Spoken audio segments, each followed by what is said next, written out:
या वीआईपी है या वीआईपी नहीं है। हाँ। जिन जगहों से माननीय मुलायम सिंह जी चुनाव नहीं लड़े हैं, जिन जगहों से अखिलेश यादव चुनाव नहीं लड़े हैं, उनकी पत्नी नहीं लड़े हैं, उनका क्या दोष है? वो भी तो उत्तर प्रदेश के नागरिक है। हाँ। उनके पास भी एक ही वोट देने का अधिकार है। पाठक जी, मैं बुंदेलखंड के बांदा का रहने वाला हूं। मैं तो कहता हूं कि भैया आप आइए, चुनाव लड़िए बांदा से, कम से कम 24 घंटे बिजली तो मिले। नहीं सर, ये निहायत गलत तरीका है। गजब की बात है भाई, अंधा बांटे रेवड़ी वाली बात हो गई जी यहाँ तो। यही स्थिति है ना, और सुनवाई भी नहीं है। हाँ। सुनवाई भी नहीं है। आप देखिए, पूरे प्रदेश में बाढ़ के हालात हैं, आदमी त्राही त्राही कर रहा है। हाँ। और जिन जिलों में राहत पहुंचानी चाहिए, हाँ। वहां की बजाय मंत्री लखनऊ में, मुख्यमंत्री विदेश में। हाँ, ठीक बात है, ये है परिस्थिति। चलिए, बहुत बहुत धन्यवाद माननीय पाठक जी, बहुत शुक्रिया। गोविंद पंत राजू, मुझे समझ नहीं आता कि आखिरकार इस सरकार का चरित्र क्या है। क्या शक्तिपीठ इतने सारे हो गए हैं, सत्ता के केंद्र इतने सारे बन गए हैं कि लाइन ऑफ एक्शन तय नहीं हो पा रहा क्या? अतुल, मुझे लगता है कि अगर जहां तक शक्तिपीठ की बात करें तो इस पे तो अब कोई ये बात किसी से छिपी नहीं है कि बहुत सारे शक्ति के केंद्र हैं और उसकी वजह से सरकार के कामकाज पर असर पड़ा है। हाँ। लेकिन अगर हम जो बिजली के जो ये वीआईपी ट्रीटमेंट वाली उस मुद्दे पर बात करें तो सिर्फ समाजवादी पार्टी की सरकार को इसके लिए दोष नहीं दिया जा सकता। ये परंपरा पहले से चली है।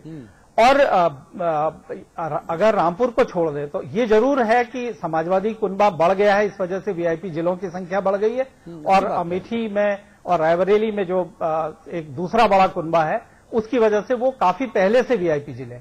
लेकिन असल मुद्दा यह है कि जिस राज्य में एक मंत्री के आदेश के बाद कि दिन में अगर बिजली कहीं जली दिखाई देगी तो अधिकारियों के वेतन से बिजली उसकी कटौती होगी, तब भी पूरे हमने अनेक बार ये खबरें दिखाई हैं और अनेक बार उत्तर प्रदेश की जनता हमको सूचित करती है कि फलाने शहर में आज दिन भर बत्ती जलती रही है, स्ट्रीट लाइट्स जल रही है। हाँ। यानी कि जो जिस चीज पर पूरा ध्यान होना चाहिए वो कहीं नहीं है। और वीआईपी ट्रीटमेंट जो है वो एक तरह से आप राज्य के बाकी जिलों की जो जनता है उनके साथ अन्याय कर रहे हैं। हाँ। अगर मुरादाबाद का व्यक्ति जो वोट देता है वही वोट रामपुर का व्यक्ति भी देता है, लेकिन एक तरह की रिश्वत है कि आप पहले से बताएं कि ये वीआईपी आपके यहां बिजली मिलेगी तो आप हमारे लोगों को ही हमेशा चुनाव में विजयी बनाएं। तो कहीं न कहीं ये जो असल बात जिस पर अदालत ने भी अपना ध्यान दिलाया है। हाँ। कि जो समानता का अधिकार है, हर वोटर का अधिकार बराबर है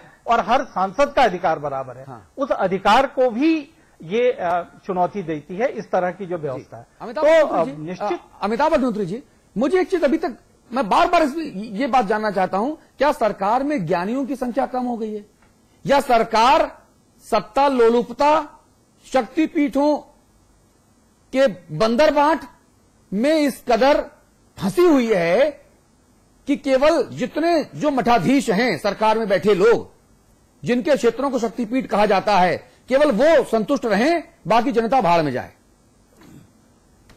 देखिए, भारत का अनुभव तो ये बताता है कि यह एकल नायकत्व से संचालित होने वाला राष्ट्र रहा है। जहां जहां ज्यादा नायक हुए वहां घल्लू घारा हुआ। इसीलिए पूरब में एक कहावत है, मंत्री जी परिचित होंगे, पूरब से लेके बिहार तक ये कहावत ट्रेवल करती है कि ढेर जोगी मठ का उजाड़। जहां ज्यादा जोगी हो जाए जिस मठ में, समझ लो वो मठ खत्म हो जाएगा। हाँ। एक टाइम में एक ही विवेकानंद रहे तो रामकृष्ण मिशन चलेगा, और 200 विवेकानंद हो जाएंगे तो वो आपस में ताल ठोकने लगेंगे। मुझे लगा ये समस्या तो है, इस सरकार में है। गुड्स डिलीवर करने की संभावना उस सरकार में ज्यादा हो जाती है जहां एक लीडर होता है, चाहे वो इंदिरा गांधी हो चाहे वाजपेयी हो रहे हो। और जिन सरकारों में लीडर को चुनौती मिलती रहती है, राजीव जी समय कम मिला लेकिन चुनौती भी मिली तो गुड्स डिलीवर नहीं कर पाए। बीपी सिंह चुनौती मिली, गुड्स डिलीवर नहीं कर पाए। चरण सिंह वो तो खैर पंगु ही थे बेचारे, चंद्रशेखर जी पंगु ही थे, लेकिन निरंतरता का भी खतरा होता है। नहीं, निरंकुशता तो देखिए वोट में बहुत समय तक आप अफोर्ड नहीं कर सकते ना। इस देश में सबसे ब्लंट उदाहरण तो इंदिरा जी ने पेश करने की दुस्साहस किया। तो जनता ने उन्होंने पूरी भेजी बायने में, जनता ने उस पर लड्डू रख के वापस कर दिया इंदिरा जी को। उनको भी समझ में आ गई, कांग्रेस को भी समझ में आ गई, और जिन दूसरे राजनीतिक दलों के दिल में कुछ कुछ होता होगा कभी कि हम एक बार आ जाएंगे तो हम भी संविधान परिवर्तन करके परमानेंट प्रधानमंत्री हो जाएंगे, उनको भी सबक मिल गया। मुरारजी भाई की सरकार आई और स्थायी तौर पर संवैधानिक व्यवस्था हो गई कि अब कोई प्रधानमंत्री चाहे भी तो इमरजेंसी नहीं लगा सकता, ये व्यवस्था हो गई। तो भारत निरंकुश होने की तो अनुमति नहीं देता। मायावती जी ने कुछ दिखाया रौला चौला, तो चुनाव आ गया तो भूतपूर्व हो गए। अब कहां जाइएगा? अब अपनी मूर्ति के पास बैठिए और वहीं रोइए।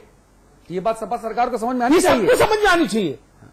लेकिन आज जो हाईकोर्ट का कल फैसला आया, वो केवल बिजली तक ही कन्फाइंड नहीं। उस फैसले में हाईकोर्ट ने इस बात को जो रेखांकित किया कि कोई भी ऐसी चीज जो सरकार के हक में है देना, जिसका वह एक ही तराजू से तौली जाएगी। वो बिजली हो, पानी हो, रोशनी हो, दवा हो, दारू हो, कुछ हो, वो कोई भी संसाधन हो, उसमें ये फोर्जरी नहीं हो सकती कि भाई शराब की बोतल इटावा में 20 रुपया कम मिलेगी और फर्रुखाबाद में 20 रुपया महंगी मिलेगी। ये नहीं चल पाएगा ना। एक ही रेट पर बिकेगी देशी और एक ही रेट पर अंग्रेजी, और एक ही बिजली का बिल फर्रुखाबाद में आएगा और वही बस्ती में आएगा। ठीक बात। गाजीपुर से गाजियाबाद तक एक ही यूनिट रेट रहेंगे, ये नहीं हो सकता। और बराबर बिजली दी जाएगी। ऐसा नहीं हो सकता कि जिलाध्यक्ष, समाजवादी पार्टी का जिलाध्यक्ष बिजली के रेट तय करने लगे। ये थोड़ी ना हो सकता इस देश में। ठीक बात। इसलिए हाईकोर्ट का फैसला दूरगामी परिणाम दिखाएगा इस देश में। वो राज सत्ता की निरंकुशता पर अंकुश लगाएगा। मंत्री जी, राज सत्ता की निरंकुशता पर अंकुश लगाएगा, लेकिन बड़ा सवाल यह है कि हाई कोर्ट को अंकुश लगाने की जरूरत क्यों पड़ी? जैसा गोविंद पंत राजू कह रहे हैं कि पिछली सरकारों में भी ऐसा होता था, तो 3-4 दफे सरकार तो आपकी भी रही। उन सरकारों में इस निरंकुशता को काबू में क्यों नहीं किया गया? देखिए अतुल जी, जो माननीय उच्च न्यायालय के फैसले पे टिप्पणी मैं नहीं करूंगा, उसका सम्मान किया जाएगा। लेकिन मैं आपसे ये कहना चाहता हूं, प्रदेश का देखिए, जब हमारे नेताजी ने जो पूर्वांचल जहां पर विकास नहीं हुआ था, पूर्वांचल निधि की स्थापना की, तब तो आलोचना नहीं किया गया कि पूर्वांचल क्यों दिया जा रहा है। बुंदेलखंड को पैकेज दिया गया।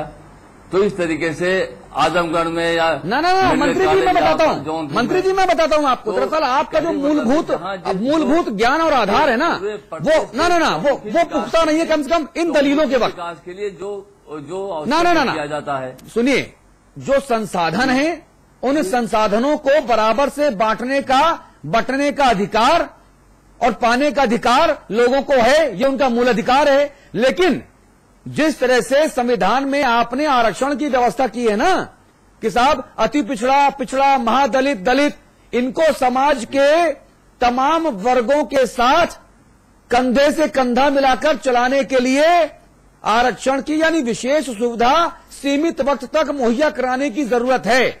जो फंडा, जो ज्ञान आप बुंदेलखंड और पूर्वांचल के बारे में दे रहे हैं, ये उन्हीं आधारों पर सुनिश्चित होता है। लेकिन बिजली में आजम खान साहब का जिला वो वीआईपी और बांदा में अतुल अग्रवाल का जिला वो पिछड़ा, ये तय नहीं होगा ना। ये तो सामाजिक और स्वाभाविक न्याय और समानता के अधिकार का उल्लंघन हो गया मंत्री जी, यही कोर्ट भी कहता है। नहीं, देखिए अतुल जी, हमारी सरकार ने जो मतलब नीतियां बनाई हैं ऊर्जा की, उसके अनुसार 1 साल के बाद में आपको पूरे प्रदेश में जो है बिजली की कमी नहीं रहेगी। अरे भाई, और आपूर्ति किया जाएगा। अरे भाई देखिए मंत्री जी मैं एक ही बात कहता हूं कि फुटबॉल के मैदान में क्रिकेट के स्टंप मत गाड़िए। जो किसी फुटबॉल के मैदान में क्रिकेट के स्टंप मत गाड़िए प्लीज। क्योंकि पिछले सरकार अरे मंत्री जी, क्या मायावती पूरी बिजली खा गई? गंदगी है उसको हमारी सरकार ढो रही है। अरे भाई मंत्री जी, आप सुनिए तो समझिए तो। 25 करोड़ रुपया केवल मंत्री जी, सरकार का, हमारी सरकार के ऊपर अब हमको बिजली का। मंत्री जी, मैं सिर्फ ये कहना चाहता हूँ, मंत्री जी देखिए, मंत्री जी आप बोलते रहेंगे तो फिर कोई मतलब नहीं निकलेगा ना। ये पैनल डिस्कशन नहीं है। ये सारे जो भाई बताइए, आप मेरा अभिव्यक्ति का अधिकार का हनन कर रहे हैं मंत्री जी। बिजली मत दीजिए भाई साहब, लेकिन अभिव्यक्ति के अधिकार का हनन तो मत कीजिए। मेरी जुबान तो खामोश मत कीजिए। नहीं बताइए कोई। देखिए, मैं वही कह रहा हूं कि आप बिजली मत दीजिए, लेकिन मेरी आवाज मुझसे मत छीनिए। साफ है। और नहीं बताइए, ठीक है। मैं सिर्फ ये कह रहा हूं कि भाई आप कह रहे हैं बिजली बनाएंगे और इतनी देंगे कि बिजली रानी हर आंगन में नजर आएगी। बहुत अच्छी बात है भाई, जब ऐसा होगा तो हम आपकी तारीफ करेंगे। मैं अभी कह रहा हूं कि अगर एक रोटी है और घर में 6 लोग हैं तो क्या सिर्फ 2 खाएंगे, बाकी 4 भूखे रहेंगे? उस रोटी को बराबर बांट लीजिए, ये समानता का अधिकार है। लेकिन अभी आप वीवीआईपी के नाम पर माननीयों को पूरी रोटी खिलाई दे रहे हैं। ये गलत तरीका है ना जी। नहीं देखिए, सब व्यवहारिक रूप देखा जाता है अतुल जी, व्यवहारिक रूप देखा जाता है। आप समझाइए व्यवहारिक रूप क्या है? ये परंपरा रही है आज से नहीं, अनाद काल से। व्यवहारिक रूप जो मैं बता रहा हूं आपसे, व्यवहारिक रूप ये है कि जहां देखिए अपेक्षाएं होती हैं, उन अपेक्षाओं को पूर्ति जो है नेता को करना पड़ता है। अरे गजब बात कह दी भाई साहब आपने। अपेक्षा की पूर्ति के लिए मुझे तो अखिलेश जी से अपेक्षा थी कि मेरे बुंदेलखंड का विकास करेंगे। मेरी अपेक्षा ना, मेरी अपेक्षाएं जाए भाड़ में। रामपुर, कन्नौज, इटावा, सैफई, मैनपुरी और अमेठी और रायबरेली के लोगों की अपेक्षाएं मेरी अपेक्षा से ज्यादा हो गई। तो ये तो समानता का अधिकार नहीं हुआ ना। नहीं देखिए, समानता का अधिकार है, समान रूप से व्यवहार हमारी सरकार कर रही है। तो हाईकोर्ट ना फिर हाईकोर्ट को नजर क्यों नहीं आ रहा है? लेकिन मंत्री जी, फिर हाईकोर्ट को नजर क्यों नहीं आ रहा आपका समानता का अधिकार? हाईकोर्ट बढ़िया चश्मा दीजिए। माननीय उच्च न्यायालय का जो आदेश है उसका अध्ययन किया जाएगा अभी तो, कि उसमें क्या किन परिस्थितियों में दिया गया ये आदेश माननीय उच्च न्यायालय ने। गजब बात कहते हैं। और उसका अध्ययन करने के बाद में सरकार उसका फैसला लेगी। चलिए वर्मा जी, क्या समझ में आया आपको? ऐसी बात है कि जो हमारे मंत्री जी ये बात कह रहे हैं घुमा फिरा के, मैं आपको बताना चाहूंगा कि जो माननीय हाईकोर्ट का निर्णय आया वो भरी अदालत में उस समय एक सरकार के भी वकील थे, बिजली विभाग के वकील थे और पिटिशनर के भी वकील थे। हाँ। तो माननीय मंत्री जी जो ये बात कह रहे हैं मैं उससे सहमत रही हूँ। दूसरी चीज मैं ये बताना चाहूंगा माननीय मंत्री जी का, जो कह रहे हैं कि नेता की आपूर्ति के लिए और जनता को घूस, तो पूरी प्रदेश की जनता बराबर है। और एक विद्युत अधिनियम 2003 है, मैं चाहूंगा कि वो सभी बुक स्टॉल पे मिलती है। जो भी बिजली के बड़े विशेषज्ञ हैं, जो बिजली के जानकार है, उन्हें वो किताब खरीद के पढ़ लेना चाहिए। उसमें क्लियर कट लिखा है कि आपको सरकार के पास इतना ज्ञान पढ़ने का टाइम कहाँ है भैया? दूसरे काम में आगे एक चीज मैं अभी एक बात आपको बताना चाहूंगा जो हमारे माननीय मंत्री जी के संज्ञान में। वर्मा जी, यहाँ मिठाई खरीदो, मिठाई बांटो, बस। आप गलत ट्रैक पर गाड़ी दौड़ा रहे हो। पूछो कैसे? जी कैसे? किताब पढ़ने में समय खराब करे, इससे अच्छा ये नहीं देखेंगे कौन एक्शन कांड तैनात करे। हाँ, किताब पढ़ने में बताना चाह रहा हूँ मिलेगी। मैं अभी यही बताना चाह रहा हूँ कि हम अपने मुख्यमंत्री जी को यही बताना चाहूंगा। अभी माननीय हाईकोर्ट ने एक निर्णय ये भी उसी दिन सुनाया कि एक कुर्सी 2 पद पे नहीं रह सकता। हमारे बिजली विभाग में 5 बिजली कंपनियां हैं, जब से मुख्यमंत्री जी बने तभी से उसका चेयरमैन एक ही है। ये सुधार की बात हो रही है, यहाँ कोई सुधार उधार नहीं है। केवल प्रदेश की जनता के साथ भेदभावपूर्ण रवैया अपनाने के लिए सरकार लगातार कार्य कर रही है। अभी आपने देखा होगा आईपीएल मैच फिक्सिंग का नाम सुना होगा, यहाँ टैरिफ फिक्सिंग हो गई उत्तर प्रदेश में। एक आदमी इसलिए बना दिया कि उसके साथ डील करने में आसानी होगी ना। सिंगल विंडो सिस्टम में 5 लोगों से डील करो, 50 तक बात जाती है। घर की बात घर में रहे। वर्मा जी, आप समझते कोई भेदभाव से काम नहीं कर रही, व्यवहारिक बात। अरे भाई साहब, आपकी सरकार तो राम राज्य दे रही है। भगवान राम ने भी जो है अपने राज्य में भेदभाव किया था। आपकी सरकार तो राम राज्य से भी अच्छी सरकार दे रही है। मंत्री जी अब खुश हो जाइए, मैं तारीफ कर रहा हूँ भाई साहब, आप मेरे भाई हैं। समाजवाद में राम राज कितना सब समाहित। गवर्नमेंट ना कर रही होती तो मानिए यादव जी अरे वर्मा जी एक मिनट, यादव जी, जिस भेदभाव की दुहाई आप यहां पर दे रहे हैं ना, जिस समाजवाद की दुहाई यहां पर दे रहे हैं, अभी मैं अगर सैफई और इटावा और कन्नौज में घनघनाती लाल बत्तियों के आवंटियों का नाम बताने लगूंगा ना, तो ये समाजवाद कोने में दुबक जाएगा। इसलिए मेरा मुंह मत खुलवाइए, वरना मैं बताऊंगा कि प्रदेश में इस सरकार में किस घर में कितनी बत्तियां। इसलिए समाजवाद का जो नारा है ना, और ये जो समाजवाद का ढकोसला है, ये कार्यकर्ताओं के सामने ही करें तो बेहतर। हमें सब पता है कि किसकी छन्नी में कितने छेद हैं। तो पिछली सरकार